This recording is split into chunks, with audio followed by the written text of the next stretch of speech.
Wine നിങ്ങൾ കണ്ടാ ഞാൻ കാണിച്ചരാ നിങ്ങൾ നോക്ക് എൻ്റെ വൈനച്ച വൈന്. എല്ലാവർക്കും മൈസർ വ്ളോഗ്സിലേക്ക് സ്വാഗതം. സോ ഗൈസ് ഓക്കെ, ഇതാണ് ഗൈസ് നമ്മുടെ മുന്തിരിത്തോട്ടം. ഓക്കെ, സ്ഥലം വരുന്നത് ഗൈസ് തേനിയാണ് കേട്ടോ. എന്താ പറയുക, നമ്മൾ പോകുന്ന വഴിക്ക് യാദൃശ്ചികമായി കാണാന്നൊക്കെ പറയില്ല, അങ്ങനെ കണ്ടപ്പോൾ കയറി കേട്ടോ. ഗൈസ് അല്ലേ VR ഗെയിമിങ്ങും അങ്ങനെ എല്ലാ ഗെയിംസും ഇവിടെ തന്നെ ഉണ്ട് കേട്ടോ ഗൈസ്. പിന്നെ ഇവിടെ വന്നപ്പോൾ ഗൈസ് മനസ്സിലായി കേട്ടോ നമ്മളെ BGM വെച്ചാണ്. ഫോട്ടോ കണ്ടപ്പോഴാണ് ഗൈസ് എനിക്ക് ഓർമ്മ വന്നത്. എംഫോർടെക്കിൻ്റെ ഒരു വീഡിയോ ഉണ്ടായിരുന്നു. എംഫോർടെക്ക് ഇതിനെക്കുറിച്ച് പറയുന്നതും പിന്നെ നമ്മളെ പാമ്പിനൊക്കെ കഴിച്ചിട്ടുള്ള ഒരു വീഡിയോ ഉണ്ടായിരുന്നു. പിന്നെയാണ് മനസ്സിലായത് എംഫോർടെക്ക് വന്ന സ്ഥലമാണ്. എംഫോർടെക്ക് മാത്രമല്ല, ഒരുപാട് യൂട്യൂബേഴ്സ് ഒക്കെ വന്ന സ്ഥലം കേട്ടോ. ഇതിൻ്റെ ഒരു മേലെ ഫസ്റ്റ് ഫ്ലോർ കാണുന്നില്ല, അതിൻ്റെ മേലാണ് മറ്റേ നമ്മളെ ആനിമൽസ് ഉള്ളത് കേട്ടോ. അപ്പോൾ വെറുതെ ആനിമൽസിനെ കാണാനല്ല, ആനിമൽസിനെ നമ്മൾ എടുത്ത് നമ്മളെ കഴുത്തിലിടാൻ പറ്റും. പാമ്പിനെ എടുത്ത് കഴുത്തിടാം. പക്ഷേ ഗൈസ് ഞാനത് നോക്കട്ടെ കയറ്റിടാൻ പറ്റുമെന്ന്, അങ്ങനെയാണ് ഇടാം. പക്ഷെ എനിക്ക് പേടിയുണ്ട് ഗൈസ്. ഓക്കെ, അപ്പോൾ തുറന്നു പറയാൻ ഒരു സംഭവം ഒന്നുമില്ല. പക്ഷേ ഞാൻ ഉള്ളതുള്ള പോലെ പറയും, എനിക്ക് നല്ല പേടിയുണ്ട് ഗൈസ്. അതുകൊണ്ട് ഞാൻ ചിലപ്പോഴേ ഇടുള്ളൂ. എൻ്റെ ഗൈസ് ഒരുപാട് യൂട്യൂബേഴ്സ് വന്ന് എൻ്റെ ഫോട്ടോസൊക്കെ ഇവിടെ ഉണ്ട് കേട്ടോ. ഒരു ഫ്ലെക്സ് പോലെ ഉണ്ട് ഗൈസ്. അവർ മാത്രമല്ല, ഞാനും യൂട്യൂബറാണ്.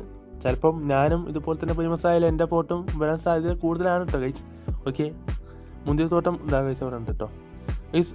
എല്ലാം സെറ്റായിരുന്നു. എൻ്റെ പൊന്നെ മുന്തിരിത്തോട്ടം നിങ്ങൾ കണ്ടോ, അടിപൊളി കേട്ടോ. സാധനം കാണിച്ചൊന്നുമില്ല അല്ലേ ഇവിടെ. അത് അതിനെ മുന്നേ ഇവിടെ ഒരുപാട് സംഭവമുണ്ട്.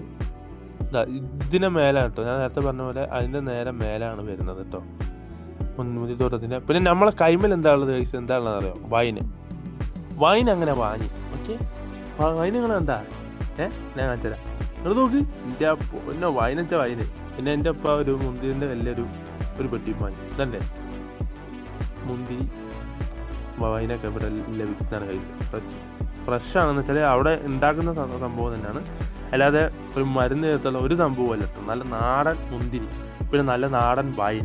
മുന്തിരിത്തോട്ടം എന്ന് പറയുന്നത് എനിക്ക് ചെറുപ്പത്തിൽ ഭയങ്കര ഇഷ്ടമായിട്ടാണ് ഗൈസ്. ഇങ്ങനെ മുന്തിരിത്തോട്ടം കാണുമ്പോൾ ഞാൻ അങ്ങനെ നല്ല ഉല്ലസിച്ച് ചാടുകയും ഇങ്ങനെ പോകുന്നതൊക്കെ ഉണ്ടായി ഗൈസ്. ഓക്കെ, എനിക്ക് ഭയങ്കര ഇഷ്ടമാണ് സത്യം പറയാം ഗൈസ്. ഗൈസ് നിങ്ങൾ മുന്തിരി ഒന്ന് നോക്കി, മുന്തിരി ഉണ്ടാവുന്നുണ്ട് നിങ്ങൾ ഗൈസ്. നല്ല ചൂടുണ്ടെങ്കിൽ എന്തേ മുന്തിരി ഒരുപാട് ഉണ്ട് കേട്ടോ. പക്ഷേ ഇവിടുന്ന് പറിക്കാൻ പറ്റില്ല. ആ ഏച്ചിൻ്റെ പറഞ്ഞാൽ ഇവിടുന്ന് പറിച്ചാൽ ഗൈസ്. ഇത് ഞാനാട്ടോ ഗൈസ് അല്ലേ. ഇവിടുന്ന് മുന്തിരി പറിച്ചാല സംഭവം എന്ന് വെച്ചാൽ ഗൈസ് 500 രൂപ ഫൈൻ കൊടുക്കണം ഗൈസ്. ഇവിടുന്ന് മുന്തിരി പറിച്ചാൽ. ഇവിടെയൊക്കെ ക്യാമറ ഉണ്ട് ഗൈസ്. അപ്പോൾ നമുക്ക് പെട്ടെന്ന് കാണൂല എന്നുള്ളൂ. ഒരു ക്യാമറയിൽ പിടിച്ച് കഴിഞ്ഞാൽ ഗൈസ് കഴിഞ്ഞിട്ടോ. ഞാൻ 500 രൂപ ഫൈൻ കൊടുക്കുന്നുണ്ട്. മുന്തിരി കൊടുക്കും പൊന്നോ, അടിപൊളിയില്ലേ. എന്ത് രസമല്ലേ മുന്തിരിയാണേ.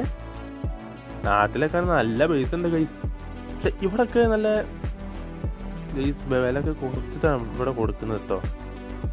ഗൈസ് നിങ്ങൾ കണ്ടാവും ഒരുപാട് തോട്ടം ഈ ഭാഗത്തുണ്ട്, ഈ ഭാഗത്തേക്ക് അപ്പുറത്തേക്ക്. പക്ഷെ എനിക്ക് കടക്കാൻ പറ്റുന്നില്ല ഗൈസ്. ഇതൊക്കെ ചെറുതായതുകൊണ്ട് ഞാൻ ആയിട്ടുണ്ടായിരുന്നു. എൻ്റെ തലൊന്നും അങ്ങനെ എനിക്ക് കുനിക്കാൻ പറ്റുന്നില്ല ഗൈസ്. ഗ്രേപ്പ് ജ്യൂസ് വന്നിട്ടുള്ള ഒരു ബോർഡ് ഇവിടെ കാണാണ്ടല്ലേ ഗൈസ്. എത്ര കണക്കിന് ആൾക്കാർ ഇവിടെ ഉണ്ട്. ഒരുപാട് പേര് ഫോട്ടോ എടുക്കുകയും വീഡിയോ ഒക്കെ ചെയ്യുന്നുണ്ട് കേട്ടോ ഗൈസ്. നമ്മൾ വൈന് വാങ്ങാൻ പോവാണ്. വൈന് ഞാൻ പറഞ്ഞിട്ടുണ്ടായിരുന്നു വാങ്ങാൻ. എന്ന് വെച്ചാൽ വൈന് കണ്ടപ്പോൾ തന്നെ കുടിക്കണമെന്ന് ആകാറുണ്ട്. ഇവിടുത്തെ വൈനിൻ്റെ സ്പെഷ്യൽ എന്താണെന്ന് അറിയില്ല. ഞാനൊന്ന് നമ്മളെല്ലാവരും പോകുന്നതിന് മുന്നേ ഒന്ന് ചുറ്റിക്കറങ്ങി കാണട്ടല്ലോ. ഓക്കെ, ഇത് സെറ്റാണ് കേട്ടോ. എൻ്റെ പൊന്നോ അങ്ങനെ കണ്ട കണക്കിനുണ്ടല്ലോ മുന്തിരി. എത്ര എണ്ണയാലും തീരാത്ത മുന്തിരികളെ കഴിച്ചുകൊണ്ടല്ലോ കേട്ടോ. സ്ഥലം മറക്കേണ്ട തേനി. ഇവിടെ വന്നാൽ നിങ്ങൾക്ക് മുന്തിരിത്തോട്ടം മാത്രമല്ല, മുന്തിരിയും വാങ്ങാം വൈനും വാങ്ങാം. ഓക്കെ, വൈന് ഫ്രീ ആയിട്ടല്ല, പൈസ കൊടുത്ത് വൈന് വാങ്ങാം ഗൈസ്. അങ്ങനെയാണ്. അപ്പോൾ എല്ലാവർക്കും വീഡിയോസ് ലൈക്ക് ചെയ്യുക, ഷെയർ ചെയ്യുക, സപ്പോർട്ട് ചെയ്യുക. നമ്മൾ ഇതുപോലത്തെ ബ്ലോഗ്സ് ആയിട്ടൊക്കെ വരുന്നതാണ്. Take care, bye bye guys.